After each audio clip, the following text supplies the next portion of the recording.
ये जो grand alliance करने जा रही है पीटीआई, जेयूआई, अपोजिशन की जमातें, उससे हुकूमत क्यों खाइफ है?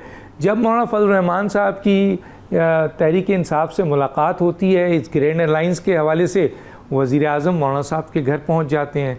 दूसरा, ये इत्तेहादी जो हैं अपोजिशन के, ये कोई कॉन्फ्रेंस करते हैं जिनमें अच्छे खासे अहम तरीन सियासी जमातें हैं, तो हुकूमत जो है वो सबोताज कर देती है उनकी कॉन्फ्रेंस को। तो क्या आप ग्रैंड अलाइंस से अपोजिशन के खाइफ हैं?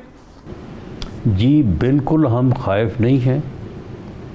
और मौलाना फजल रहमान साहब की तरफ जाना जो है वो हमारे साथी रहे हैं, अब भी कोई हमारे दुश्मन नहीं है, अब भी हमारे साथी हैं, हमारे भाई हैं। उनकी तरफ जाना उनकी इज़्ज़त और एहतराम के को मलहूज़ ख़ातर रखते हुए है। ग्रैंड अलाइंस अगर बनता है तो बहुत अच्छी बात है। तमाम सियासी जमातें अगर एक जगह पे इकट्ठी होती हैं जो अपोजिशन में हैं, तो जिस तरह से हम भी तो कोलिशन गवर्नमेंट है ना, हम कोई सिंगल पार्टी गवर्नमेंट तो नहीं है, हमारे साथ भी और 6-7 पार्टियां हैं। तो इसी तरह से अगर अपोजिशन जो है उसमें जो जमातें हैं वो अगर अपना इत्तेहाद बनाती हैं तो अच्छी बात है। उनका एक जामे और एक उनका मुत्तफ़िका मौक़िफ़ जो है वो सामने आएगा, हमें उनके साथ बात करना जो है वो आसान होगा, मामलात को समझाना, रिज़ॉल्व करना जो है वो आसान होगा। और रही बात कि हमने खाइफ हो कि उनकी किसी मीटिंग को या कॉन्फ्रेंस को सबोताज किया, ये बिल्कुल गलत है, ये इल्ज़ाम है। गवर्नमेंट ने कोई ऐसा काम नहीं किया और ना गवर्नमेंट जो है वो ऐसी किसी कॉन्फ्रेंस या मीटिंग से खाइफ है। अच्छा सर, क्लेम है पाकिस्तान तहरीक इंसाफ का कि इस वक्त तो पाकिस्तान की सबसे बड़ी सियासी जमात है, और दूसरी तरफ जेयूआई है मौलाना फजल रहमान की, जो पाकिस्तान की सबसे बड़ी स्ट्रीट पावर्स है। अब उन दोनों के दरमियान इत्तेहाद हो रहा है। कुछ लोगों का ख्याल है, जो मैं आप तक लाना चाहता हूँ, कि अगर इमरान खान और मौलाना फजल रहमान का इत्तेहाद, जैसा कि कहा जा रहा है कि अब बहुत सारी बादल छट गए हैं, अगर एक एजेंडे पे इत्तेहाद हो जाता है, जो दोनों का क्लेम है कि ये फॉर्म 47 की हुकूमत है और इसको फौरी तौर पर ख़त्म करके इलेक्शन कराया जाए, अगर ये इत्तेहाद हो जाता है और ये रोड पे आ जाते हैं, तो सर हुकूमत के लिए तो परेशानी हो जाएगी बहुत बड़ी।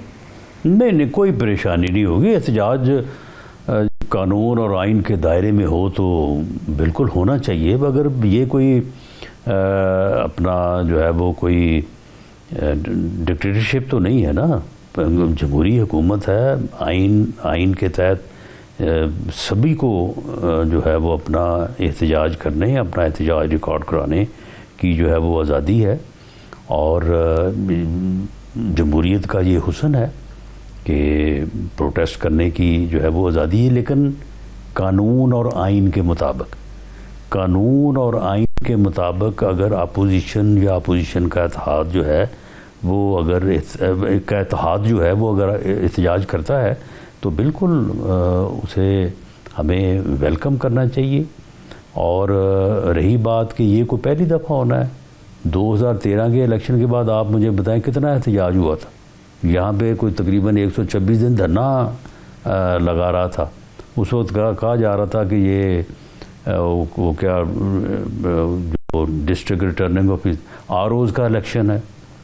उसके बाद 18 में जो है ये फिर वो क्या था, बैठ गया था जो आरटीएस सिस्टम का जो है वो इलेक्शन था। अब फॉर्म 47 के ख़िलाफ़ एहतजाज है। तो ये तो एहतजाज जो है, जो तो जिस तरह से मैंने पहले भी अर्ज़ किया कि पाकिस्तान के हर इलेक्शन के बाद होता है, कभी आरओज़ के ख़िलाफ़ होता है, कभी आरटीएस के बैठने पे होता है, कभी फॉर्म 47 पे होता है। ये तो होता रहेगा, लेकिन इस एहतजाज को होता रहेगा। अच्छा सर, ठीक किसने करना है? जी, सियासतदानों ने करना है, सियासी जमातों ने करना है। वो बैठे और बैठ के इलेक्शन के लिए फूल प्रूफ इंतज़ाम बनाएं, रूल्स बनाएं, इलेक्शन कमीशन को इंडिपेंडेंट बनाएं।